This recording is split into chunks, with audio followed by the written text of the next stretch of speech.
Habib Ali bin Muhammad Al-Habsyi bilang, itu maksiat, ghibah, gosip, ngomongin orang, itu udah melekat di lidah, udah kebiasaan. Jadi mau jaga mulut dari gosip susahnya setengah mati. Bisa nahan makan, tapi nahan dari ghibah nggak bisa, sulit, berat. Orang tuh kalau udah maksiat, harusnya dia bersedih, tapi enggak, biasa aja maksiat, ketawa.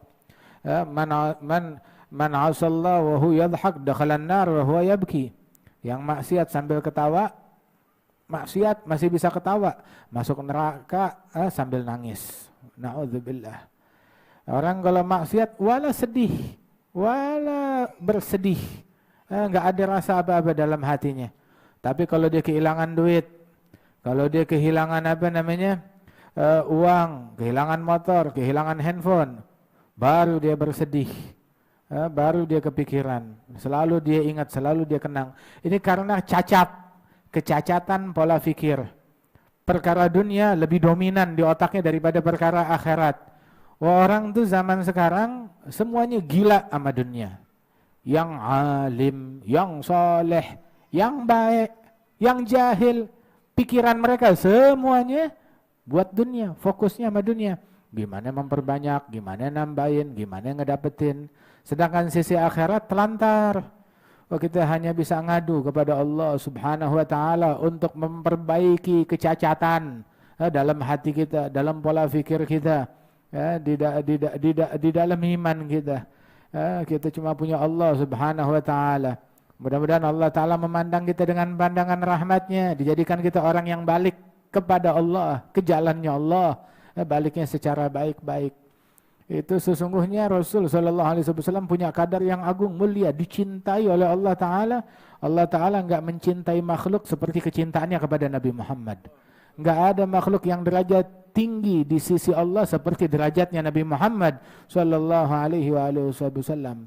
Asal ente tahu aja, kenalin nih haknya Allah, haknya Rasul. Cintai Nabi Muhammad, ikutin beliau. Itu kecintaan Allah terletak di dalam kecintaan terhadap Rasulullah sallallahu alaihi wasallam. Qul in kuntum tuhibbunallah fattabi'uni yuhibbukumullah. Kalau kalian cinta kepada Allah, ikutin aku. Ikutin Nabi Muhammad, yuhibbukumullah. Allah akan membalas cinta kalian, wa yaghfir lakum dzunubakum. Mudah-mudahan Allah taala menganugerahkan kepada kita kecintaan dan juga peneladanan yang sempurna terhadap Nabi Muhammad dalam ucapan, dalam perbuatan, dalam niat, dalam kebiasaan, dalam ibadat, dalam keseharian, dijadikan kita orang yang paling beruntung dan yang paling dekat dengan Rasulullah sallallahu alaihi wasallam. Nikmat gede yang Allah taala berikan kepada kita. Ini nikmat Allah taala berikan bukan karena amalan kita. Kita bukan udah nyetor amalan dulu hingga kita dapat nikmat ini, kagak.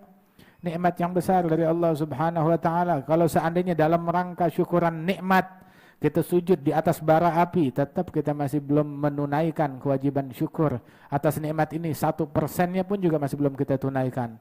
Tapi dasar hati kita beku. Kita enggak punya perasaan kepada Allah. Allah enggak pantas kita berpaling dari Allah, menjauh dari Allah, maksiat kepada Allah, lalai dari Allah. Dan Allah Ta'ala perlakukan kita dengan perlakuan yang baik, dengan rahmatnya, dengan ampunannya, tapi kita tetap aja kurang ajar kepada Allah Ta'ala. Kita maksiat, tetap Allah Ta'ala tutupin, enggak dibongkar aibnya kita. Kita bikin dosa, Allah Ta'ala yang ngajakin baikan, dan Allah Ta'ala mengampunkan.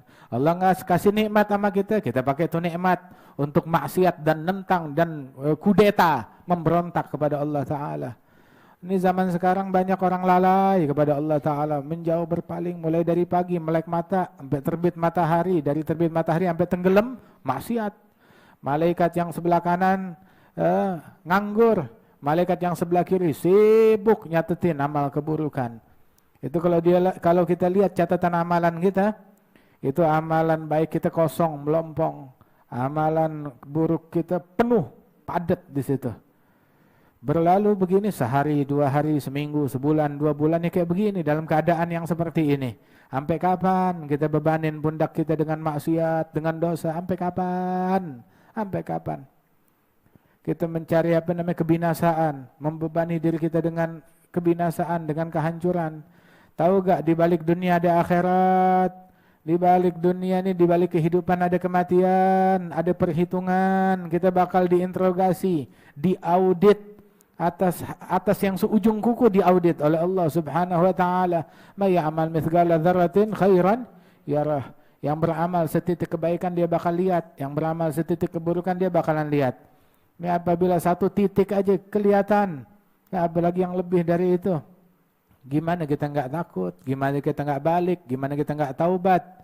Oh, ini zaman sekarang semuanya maksiat. Mata maksiat, telinga maksiat, lidah maksiat, anggota tubuh semuanya liar dalam kemaksiatan. Ayo disiplinkan anggota tubuh kita. Ikat dari kemaksiatan, ikat dari pelanggaran. Baliklah kepada Allah Subhanahu wa taala. Cukup. Hei pendosa, cukup dosamu. Hei orang yang berpaling, udah mendekatlah kepada Allah Ta'ala. Mudah-mudahan Allah Ta'ala bimbing kita untuk balik secara baik-baik kepada Allah Ta'ala.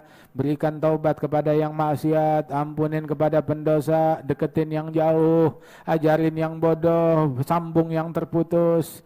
Allah baik banget sama kita. Nah kita jangan kepedean dengan kebaikan dan anugerah Allah Subhanahu wa taala.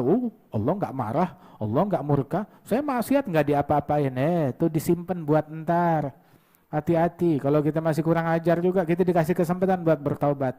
Kita masih kurang ajar juga, maka enggak ada jalan untuk meloloskan dari siksanya Allah Subhanahu wa taala. Enggak ada jalan untuk meloloskan diri kita. Allah menatap hati kita, menatap niat kita. Amalan kita semuanya terdata, dilihat oleh Allah Ta'ala, semua ada catatannya. Itu di hari kiamat semua bakal kita saksikan, bakal kita terima. Itu kitab yang mendata amalan kita. Tidak ada satu amal yang kecil ataupun yang besar, melainkan semuanya terdata. Yang kecil kayak senyuman, yang besar kayak tertawa dengan suara. Semuanya hadir. Dikiranya Allah enggak mendengar rahasia hati kita. Semuanya kelihatan, semuanya kedengaran. Itu semuanya terdata dan tercatat. Ada juru tulis yang mencatat, ada juru audit yang mengaudit semuanya. Kita paling cuma bisa husnudzan, sangka baik kepada Allah Subhanahu wa taala. Harapan kita agar Allah Taala pindahkan kita dari medan kemaksiatan menuju medan ketaatan, dari medan kelalaian dan lupa menuju ingat dan zikir kepada Allah Subhanahu wa taala, dari keadaan yang tercela menuju keadaan yang diridhai oleh Allah taala. Mudah-mudahan Allah taala memberikan taubat kepada kita dan kepada semua yang hadir, yang mendengarkan, yang menyimak, taubat yang nasuha, yang sebenarnya taubat yang mensucikan jasad kita, hati kita, ruh kita dari segala kemaksiatan. Ayo di malam yang ke-6 ini kita perbaharui taubat kita kepada Allah Subhanahu wa taala di saat-saat yang mulia ini di bulan Ramadan. Qulu jami'an tubna ilallah